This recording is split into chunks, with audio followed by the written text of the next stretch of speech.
And now, how does it relate with you and Josh now? Do you how does it help? Does it help? And Yeah, yeah, because he understands me yeah, completely. I feel like he knows me more than I know me right, because I've had some really crazy and intense experiences to the point where it's quite hard. It's quite so intense. mm-hmm, And I know Josh has experienced so much more than what mm-hmm, I have. mm-hmm, So I can't even imagine. mm, I can't imagine what he's gone through and the feeling. Well, I can't imagine what he's experienced. I know it's a lot more than me. mm, But he's like my best friend. We've got a great relationship. brilliant, yeah, He has moments where he's ill, yeah, where well, yeah, he's not very well, mm-hmm, and he can become a bit hostile at times.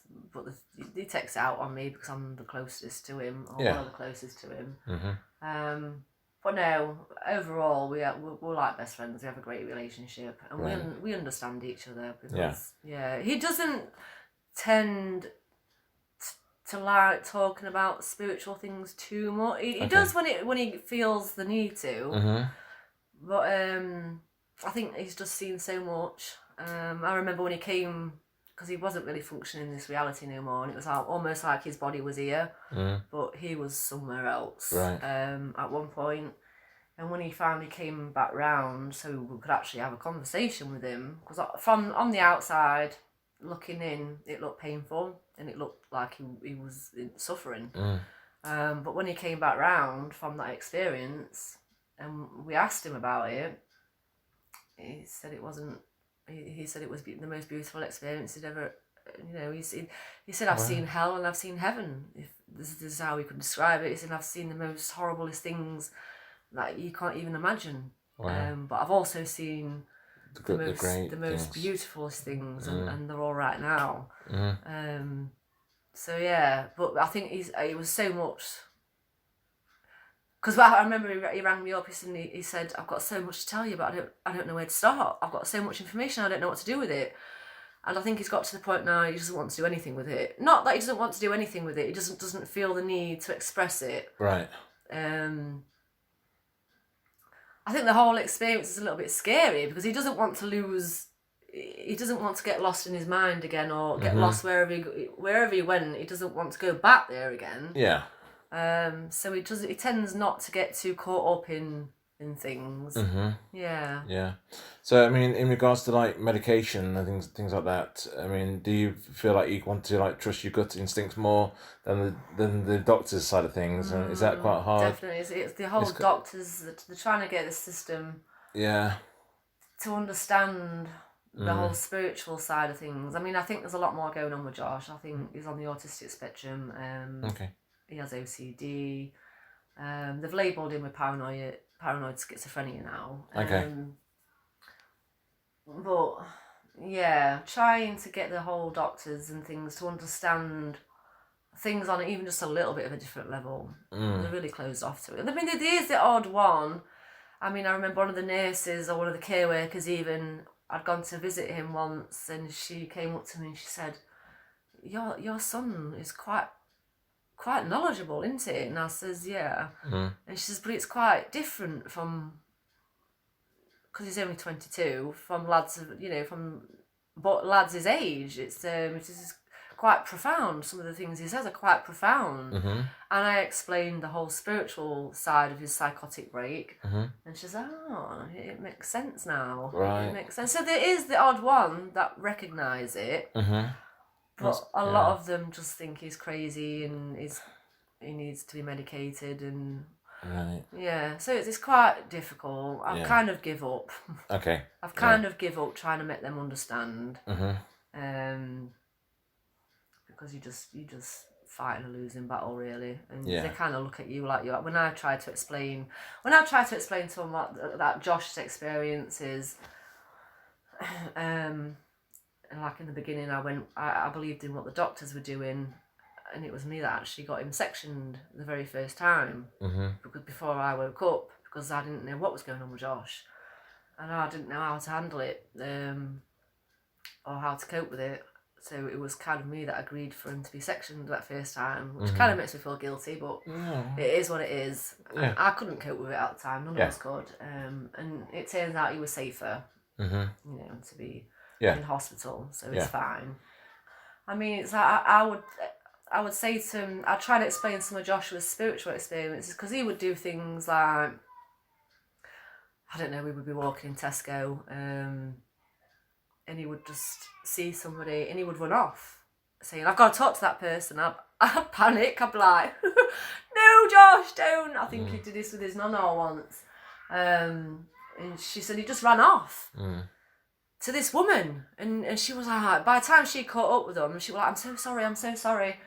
And this lady that Josh had started talking to, she was like, it's fine, we're going to go for a coffee and we're going to have a little chat. And it turns out she was quite a spiritual person, and she had a certain set of beliefs. Okay. But Joshua had picked up on that, and he knew that she would be fine and open to talk to. So they went for a coffee and had a little conversation, and she said something about he's an old wise soul, and all these kinds of things. But he would kind of know. He did this a few times. He would spot people and he'd go straight up to them, fetch them back to us, and there would be spiritual people. Right. Or there would be there would be very open-minded people that were into all this kind of thing. So that was quite strange. So your senses were opened to that kind of thing. That's okay. Yeah. There would be times he would pick up on my thoughts, which were quite strange. I'd just be doing, I'd just be doing whatever I was doing, and he'd be like, Mum, what are you thinking like that for? And I'd be like, what? And he'd be like, that's not healthy and it's not going to do you no favours. Stop thinking like that. And inside I'd be like, oh yeah, I am thinking in a really crappy way. Right? I was in a negative thought pattern. But I'd be like, no, I'm not thinking anything, Josh. I'm not really wanting to tell him. Yeah. And I'd be like, and he'd be like, yes, you are, Mum, stop. And I'd be like, okay. Okay, that's weird. So clairvoyance. Quite a few strange experiences with Josh. Yeah. So when I would try to explain these things to the doctors now, and then when I went on to explain my experiences, they were the same. Do you know what I mean? So I would say if my son's crazy, then I must be classed as crazy as well, because I think just like him. I've not had the extreme experiences that he's had. That's took me away from this reality, but I have had some experiences. That's but no, it's quite hard. It's difficult because once they've got him on section, it's a fight to get him out. Really, is it? Yeah. You have to. It's a fight to get him out. I mean, he was in the Signet Hospital for 15 months. Really? Yeah, wow. And he was well for about a year. But they just kept him in, and it was just an ongoing cycle. He would do exactly what they asked of him. There was sort of no goal inside. They were promising him that they were looking to supported housing, promising that they would try and get him out, and nothing would ever materialise. Nothing would ever come of it. So of course, 4 months down the line, he'd get his leave, and he'd just take himself off. And then obviously he'd go off for a couple of days. Then they would sort of find him eventually and fetch him back, and then it was almost like a punishment. They would make him start all over again. So we'd do it again. He'd do everything that they asked of him. Did everything what they wanted, And again, there was no, and he would get to the point where I remember once he says, "Mum, if I didn't run off, I felt like I was going to hurt myself." So it's like, well, trying to tell the doctors that the living situation he's in right now it's not suitable for him no more. And there was a few in there that actually recognised it wasn't suitable for him, because he was in with people that are unwell, and he was stable for quite a while. And it was actually going against him now. It wasn't working for him no more. It was going against him. So he was getting to the point where he was suicidal sometimes. So it's like, if I didn't run off. Yeah. You know, so trying to tell the doctor, when the doctors are finding him and fetching him back, making him start all over again. I'm saying, how can someone take a step back and see this cycle that you're all in? Yeah. It's like, nobody's getting nowhere. And I says, at the end of the day, he's going to run off. If he feels suicidal and that he can't express his feelings or express himself to you through fear, because he says, I can't express myself to the doctors because my expressions are crazy to them. So he can't be authentic. He can't. When they're asking him questions, he won't tell them the truth. Right. He will lie to them because the truth they will perceive as crazy and keep him longer. So he has no way of expressing himself. It even got to the point where he would write things down. And obviously, if you was to pick one of his books up and read them, it would make no sense. Okay, right. Okay, but to the doctors, they're like, well, he's writing crazy things down. It's like they've got no awareness of anything else but the physical. And it's quite sad to see. It's all in one box. If it's out of the box, then it's wrong. Yeah, but they're always constantly trying to stuff us into boxes, aren't they? Make us conform. And anything that's a little bit out of those boxes and not normal, then it's considered not normal. I like to be out of the box. I'm constantly out of the box, just like me. I suppose I would just say for those that are just waking up on this journey or just going through this whole process and they feel like they're alone, you're not alone. Do you know what I mean? You're not actually alone. There are times during the process I think you do need to be alone. Yeah.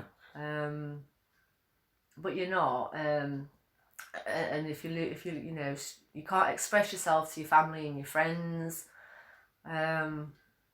don't worry about it. Your tribe will just they will just appear. You know, if you're quiet and you listen to your intuition, and be aware of the signs that the universe has given you, like me sitting on my phone, for instance, and you follow them, then you'll be fine, and your tribe will appear. Absolutely. Yeah. And you'll be able to express yourself fully with that tribe. Yeah. I agree with that completely. Yeah. Synchronicity is a massive part of my life right now. Yeah. It's amazing. Yeah. I follow them all the time. Yeah. I think I believe in it so much. Yeah. Well, I would find, because I think I've questioned my own sanity many times. Because it's like, what is real? I've questioned my own sanity many times. But then, sort of in the early years when I was first, I just wanted to, I wanted to know about everything. I was reading so many books. I just wanted knowledge. I just wanted all the information. I was like hungry for it. So I was reading so many, I had like loads of different books on the go at the same time, videos, just reading articles. I was just really absorbed in finding out what's going on in so many different levels. But I would find that, say I'd watch a video or I'd read a book and I'd leave it at that point. If I'm watching a video that's a couple of hours long, I'd watch it for half an hour, pause it, and I'll come back to that another day. But I would find that I'd go to work and I would have things come up during the day. And so I'd like moments of clarity really about my own life, my own relationships, what's going on in my own life. I'd have moments of clarity that would make me see things new. And then I'd be like, oh, wow. And then I'd get home and I would either pick one of my books that I'm reading, go from where I left off, or one of my videos, and I would find that the video would pick up and start talking about exactly what I've just gone through that day. So it wasn't like I was reading this information and then having the experiences. I was having the experiences and then my books and my videos were confirming them after. So it's like I'm not crazy. Do you know what I mean? I'm experiencing these experiences, and then I'm going home, and then I'm picking a book randomly, and then it's picking up straight from where I left off before, but somehow it's perfect, and it's talking about everything I've just experienced that day. And for me, that was like mind blowing. I was like, wow, how is this even happening? Yeah. So synchronicities. I know people get them in all sorts of different ways. I had a great one the other week with I was just having a good few days, you could call it, on a high, and I was I think I was driving here one time. I think I was driving here when I had that one with the bus. Oh yes, I think I was driving here, yeah, he was. and I was just such a good mood, and I was thinking to myself, I just feel so good just lately. I feel like I'm like floating on cloud 9, and just as the exact same time as I was thinking I feel like I'm on cloud 9, I looked at the bus in front of me and it said cloud 9, and it was the number 9 bus. And I was just like, but it was exactly at the same time. It's like, wow, and it just creates this feeling. It's the feeling that comes along with them. Yeah, but I've had many synchronicities where 3 or 4 different seemingly non-related moments will come together in one moment along with my thoughts, and it's like manifested. And how can 4 different things from the outside world come together in one moment with my thoughts? And it's magical, isn't it? It is. It's magical. No, I can associate with that, definitely, Donna. Yeah, they're really nice moments. And the Cloud 9 bus, I think Johnny was also saying that he was on that bus. I think he was. Which was quite weird. I was behind him on that bus. Yeah. So that's quite strange. It is strange, isn't it? Yeah. Again, it's just manifesting, the universe manifesting. Yeah. You know. I think it's like when you're aligning into it, and when you're in alignment, the universe aligns with you. And, that's it. Yeah. If you start doing the opposite to it, it'll pull you back. Yeah. You know, if you're not, if you're not on the right path. Oh, I've had that. I've had that before when I've been, I've made a choice to do something that wasn't probably not the best choice. It was almost like my life was working out. Everything was working out. Everything was just landing in my lap just perfectly.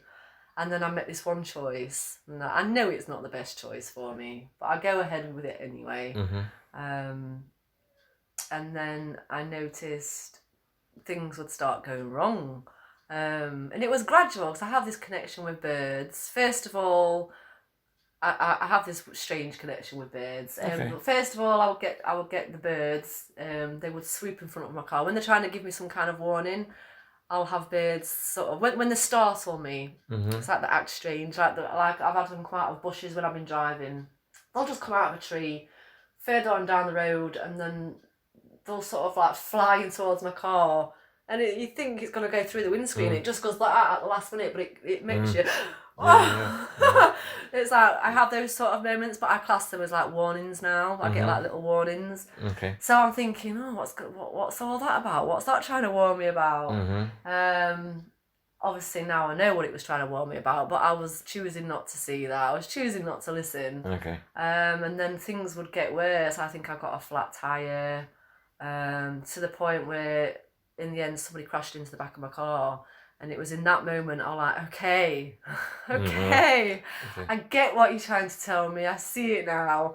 And I decided to go away from that choice that I made, and everything started being fine again. So I do get the opposite, as well as the good synchronicities. I do well, they're not good or bad, are they? But I do get kind of like warnings, warning signs of when I'm going off my path now. So that's quite good. Yeah, absolutely. Yeah, I agree with that. Yeah, it's all quite interesting. Yeah, definitely. Yeah. So, shall we wrap up on that one, or do you want to go into anything else before? No, I don't think so. Yeah. Well, thank you for watching, everybody, and if you liked it, please give it a thumbs up. Yeah. And don't forget to subscribe to our channel. Yeah. All helps. It does all help. Does definitely. Yeah. Okay. All Thank right. you. Bye for now. Bye.